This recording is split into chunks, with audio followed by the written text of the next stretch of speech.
Good afternoon, everyone. Welcome to the Samfiru Tumarkin live employment law show. My name is Sandy Chen. I'm an employment lawyer here in Vancouver, British Columbia.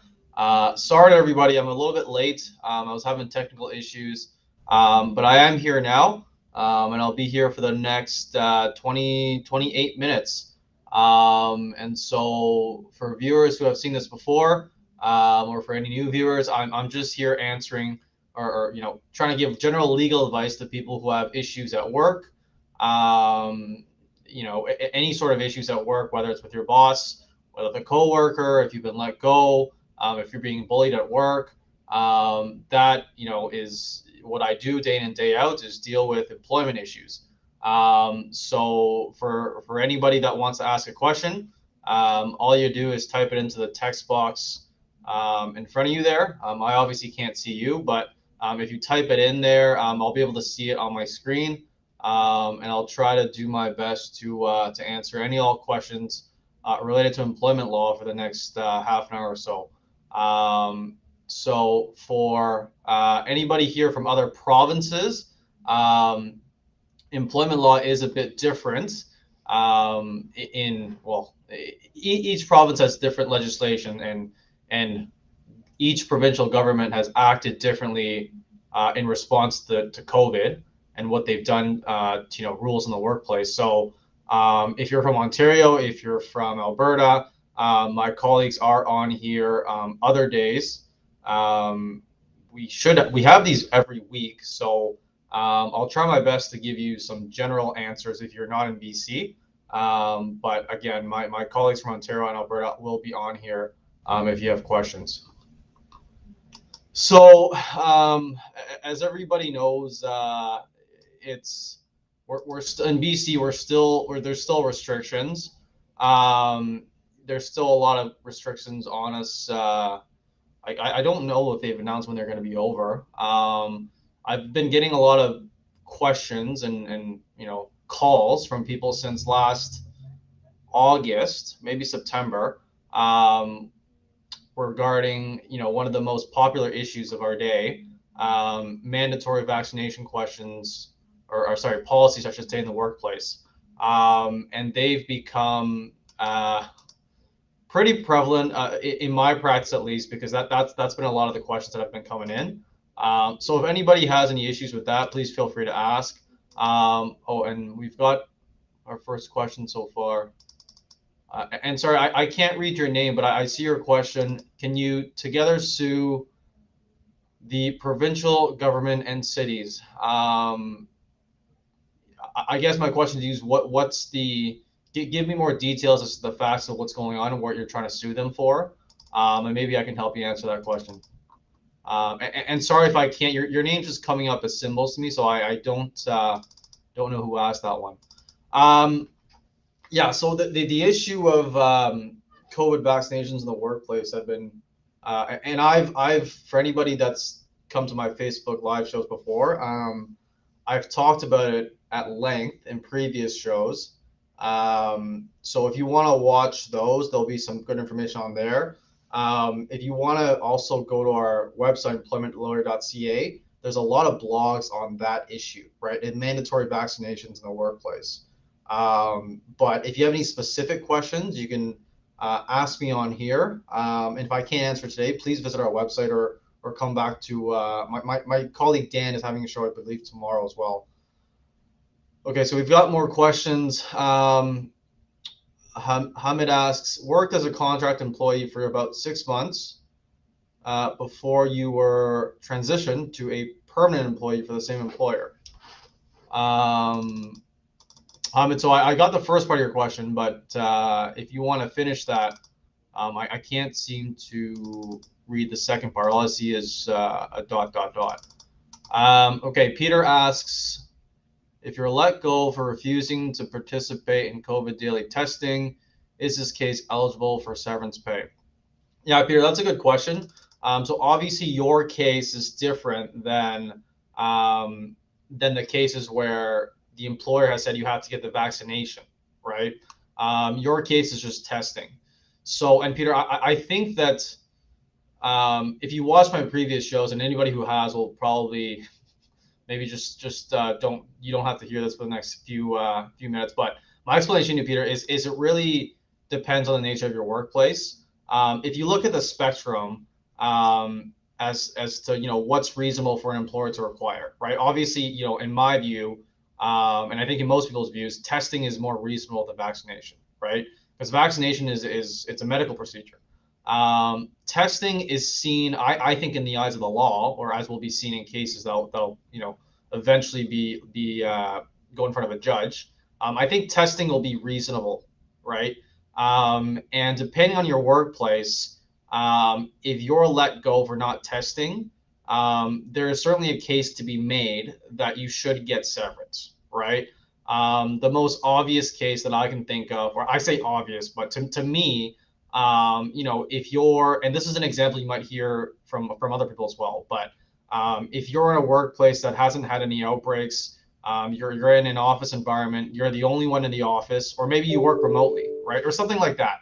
Obviously, testing is not going to be seen as reasonable in that context. If you're in a work environment, let's say an industry like healthcare, where the government has mandated, at least in BC, vaccination and or testing, you might not be eligible for severance if you refuse that testing. So Peter, I think my best advice, that's just some general guidance for you. My best advice is, if you want a less of a gray answer than that, I think you should book a consultation with an employment lawyer, give them the specific facts of your situation, and let that lawyer, he or she, give you some general guidance and advice as to whether you would be eligible for severance. The testing issue is a bit more difficult. I would say that in some cases, yes, you if you're let go for not testing, you could still be eligible for severance pay.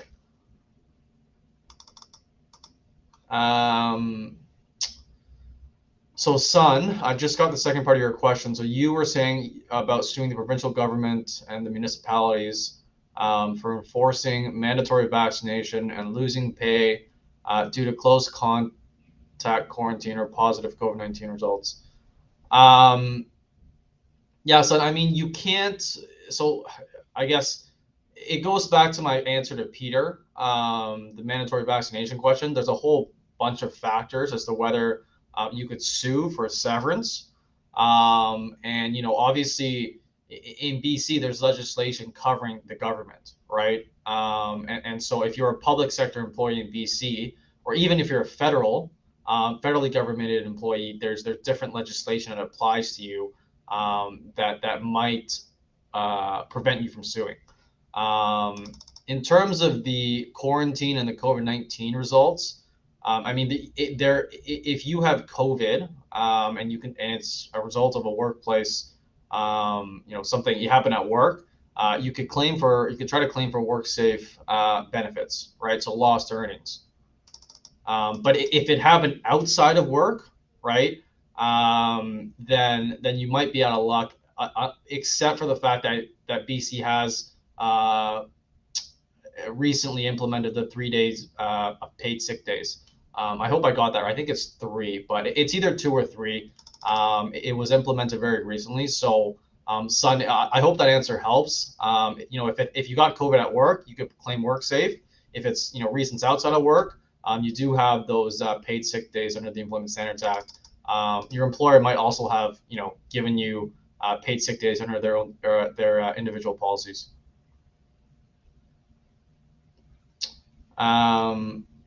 All right, so we got a question from Frank. Is it bad if you don't have a contract at work? So Frank, I guess and maybe you could provide more information. My follow-up question to you would be, for what purpose? I mean, just because you don't have a contract, it's not necessarily a bad thing, especially when it comes to terminations, right? In situations where there's a contract, a lot of the times your contract will be bad, or will limit your severance entitlements. So Frank, it's not necessarily bad. I would say in most cases it's actually probably good if you don't have a contract. Obviously, you still have a binding legal agreement with the employer, wages for work. But just because it's not in writing doesn't mean that you don't have an employment relationship with the company. So I mean, Frank, if you can clarify a bit more about your situation, and what you're dealing with, and what the purpose of you wanting the contract is for, maybe I can give you a bit more guidance. Okay, so we got a question from JC. If you get offered a job with no mention of vaccination, show up, and day one they tell you to get vaccinated, would you be owed minimum severance, or would it be more? Yeah, JC, I think it depends on your workplace. I mean, in your case, let's say there's no government regulations mandating the vaccination, and they didn't put it in your contract, then I would say likely yes, you should be able to get severance. It's, and especially I think, JC, in your case, if they had a mandatory vaccination policy at the time they gave you the job offer, right? Like if they had that policy and then they gave you an offer and didn't make a mention of it, and then day one they say, oh, you have to get vaccinated, I think that would only make your case probably stronger. But JC, I think like my answer to a lot of these mandatory vaccination and testing policies is going to be, it depends a lot on the nature of the workplace and what you do for a job, right? And so I think, JC, in your situation, the best answer I could give you is, it probably you could be owed more than minimum severance. In terms of, and I think by minimum severance you probably mean the minimums under the Employment Standards Act. If you can prove that it wasn't a condition of employment and that there's no reasonable basis for the employer to mandate that vaccination policy, and the government hasn't mandated in your workplace, JC, I think there's a good shot you could get more than minimum severance.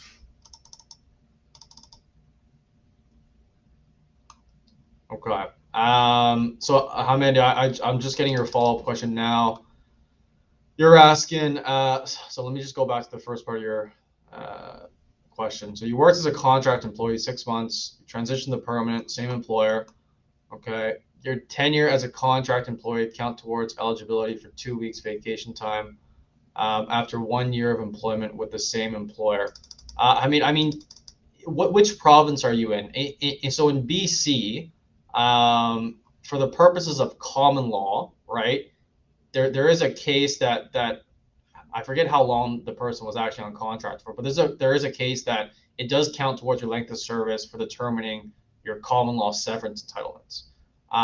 In terms of whether it's for your eligibility for 2 weeks vacation time, I would assume no if you're in BC. There's a question, and I say assume, Hamid, because there's always a question of whether while you were a contract employee, were you actually a contractor, or were you actually an employee, right? If you're an employee, then you would be eligible after 1 year to 4% vacation pay, which is 2 weeks of vacation time. And again, I mean, other provinces might be different if you're not in BC.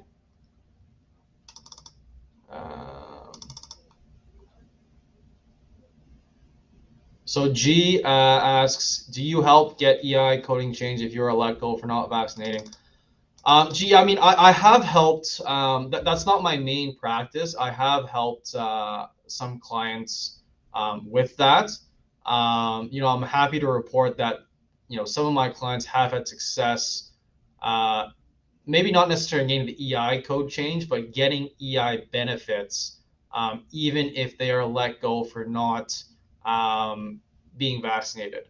And I'll tell you that the code's not as important, because when you are put on unpaid leave, or when you're let go for not getting vaccinated, there's a specific code that I think employers will have to put according to the guidelines from Service Canada.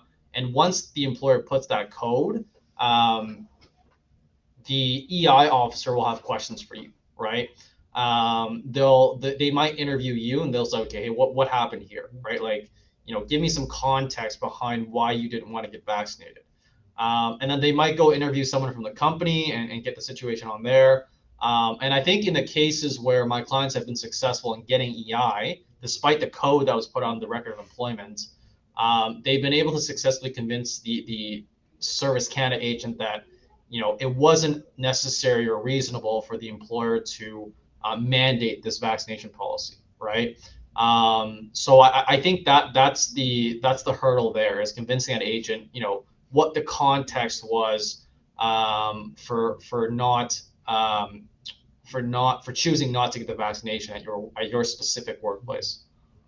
So gee, so I guess the short answer is, yes, I do help, but it's not so much the code. It's more so you want to convince the agent or Service Canada that it was reasonable for you not to get the vaccination.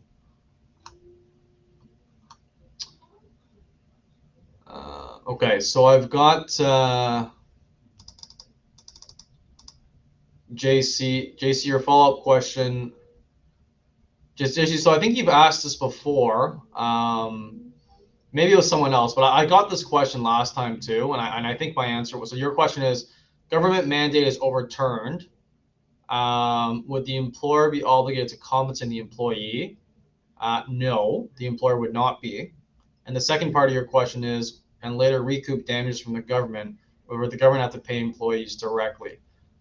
So I think if you're overturned, and assuming it's under the charter, there's broad remedial powers under the charter, right? I think in your case, it could include monetary compensation. It wouldn't be on the employer though, right? Because the employer is just following whatever laws that get passed or regulations get passed. Whether the government will have to pay employees directly, I mean, my specialty is employment law, and I'm hesitant to kind of delve too deeply into this, but I believe that under, if you succeed, if a charter challenge succeeds, there are broad remedies that can be awarded, including monetary compensation. Clay, your question, unions are refusing to represent and take cases to arbitration. Is there any legal action we can take against a union? Yeah, I mean, you can bring a, it's called a duty, or, so there is a cause of action against unions. It's a very high bar to meet. I'm just trying to find the specific, I mean, it's called a duty of fair representation. You can bring an application.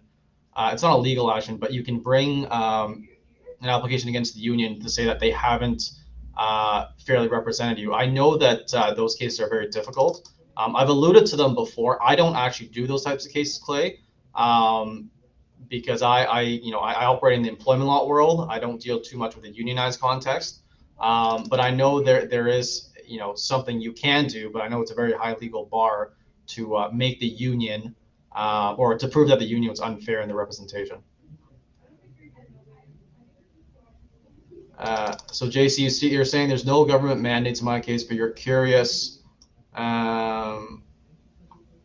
Yeah, I think I hopefully, JC, I answered your question there.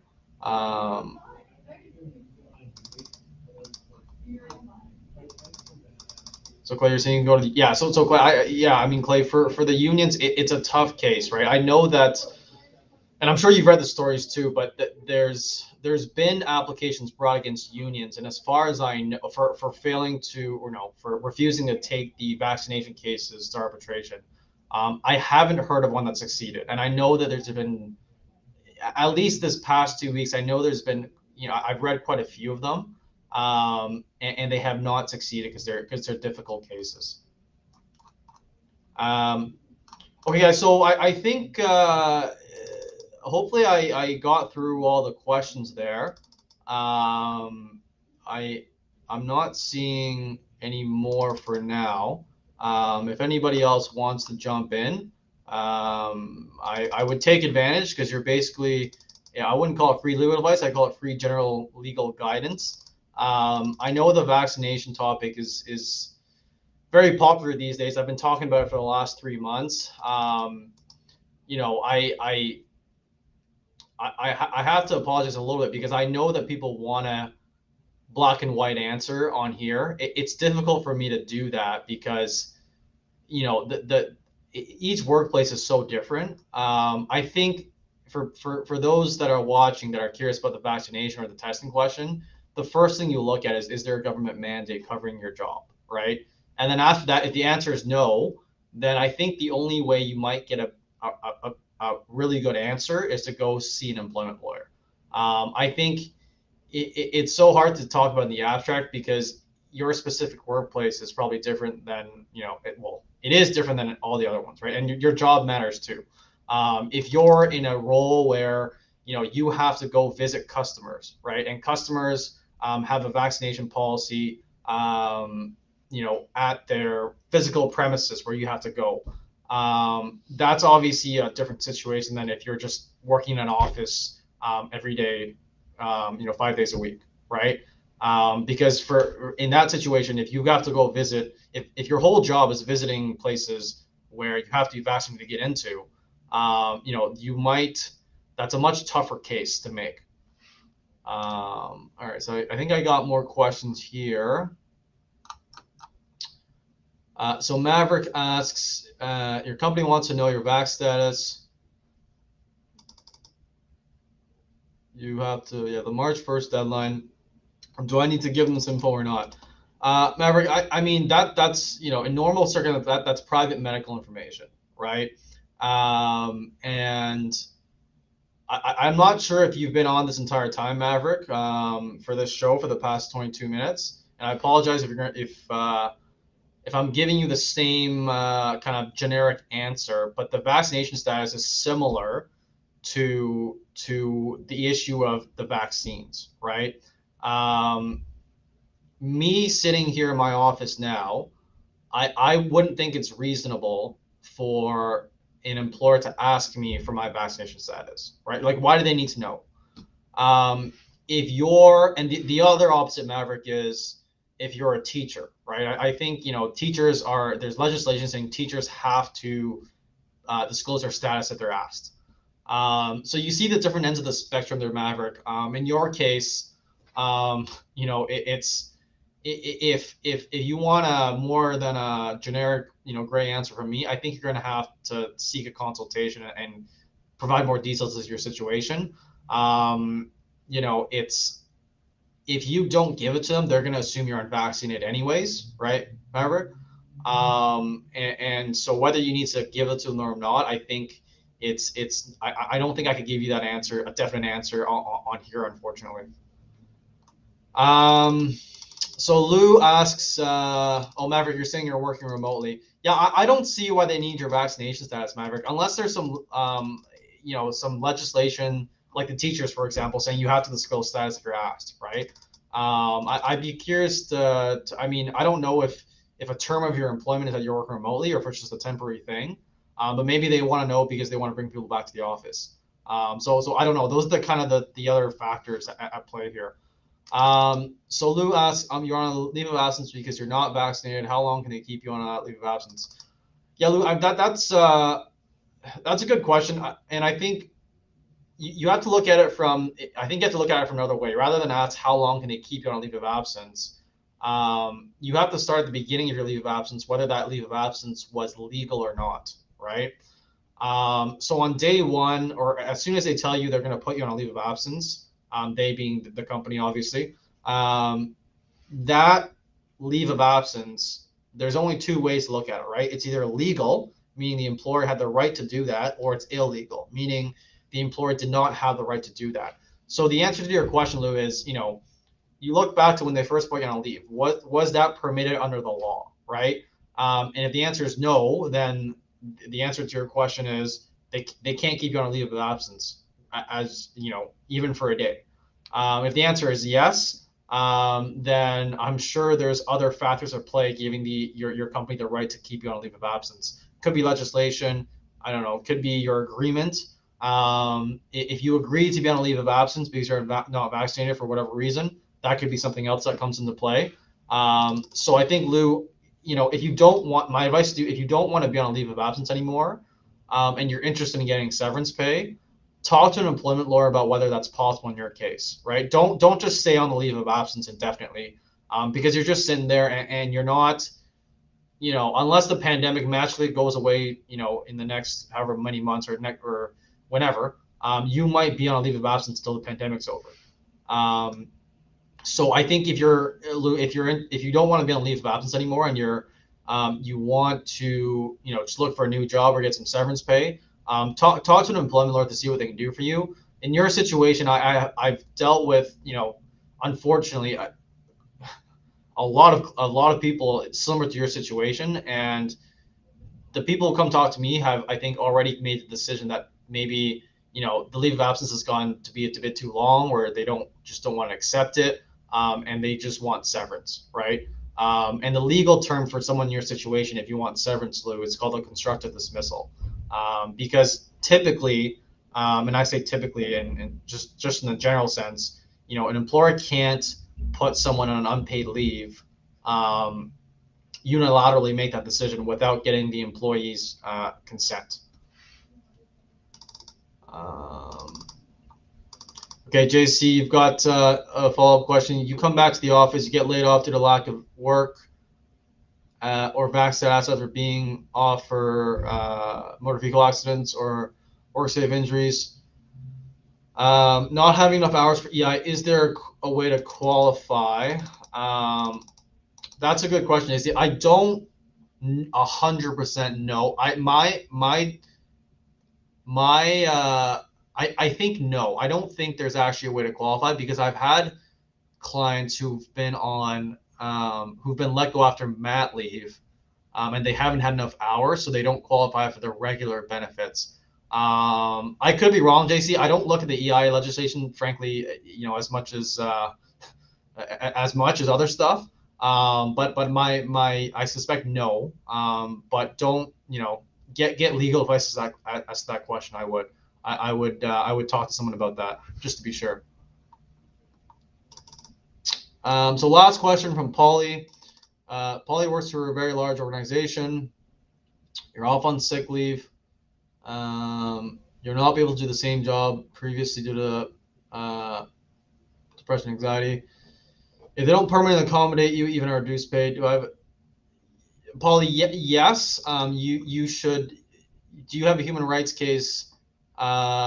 You do, Polly. When I say you have a case, I mean what you've just described to me is kind of the classic human rights case where the employer has the duty to accommodate you to the point of undue hardship, right? You said it's a large organization, so they have their duty is higher. The standard is higher for them to try to accommodate you than some small mom and pop shop, right?